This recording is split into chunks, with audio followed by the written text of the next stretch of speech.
గ్రంథము 18వ అధ్యాయము 15వ వచనము. Then the channels of the sea were seen, and the foundations of the world were laid bare at your rebuke, O Lord, at the blast of the breath of your nostrils.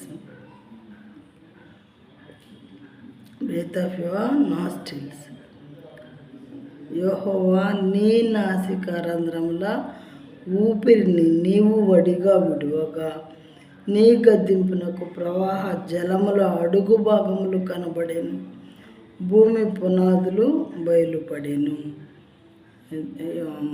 దావీదు మహారాజు గారు ఈ మాటలు చెప్పుచున్నారు.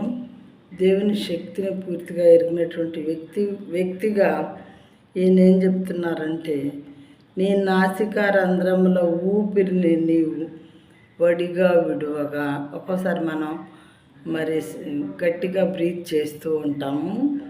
అయితే దేవుడు అలా చేసినప్పుడు అంట, ఆయన గద్దింపునకు ప్రవాహంలో అడుగు భాగములు కనబడును. అడుగు భాగం, ప్రవాహాలు అడుగు భాగం అంటే ఫర్ ఎగ్జాంపుల్ సముద్రాలు కానీ మహాసముద్రాలు కానీ ఉన్నాయనుకోండి, అవి ఎంతో లోతైనవి అయినప్పటికీ వాటి యొక్క అడుగు భాగములు కనపడతాయంట. దేవునికి కొంచెం కోపం వచ్చి ఆయన గాలి గట్టిగా పీలిస్తేనే భూమి పునాదులు బయటపడతాయంట. ఎంత గొప్ప దేవుడు, ఎంత శక్తిమంతుడు, సర్వ సృష్టికి కారణభూతుడైనటువంటి ఈ దేవుడు ఎంత బలవంతుడు అని వాక్యం ద్వారా మనకి తెలియచినది. ప్రియమైన వారలారా,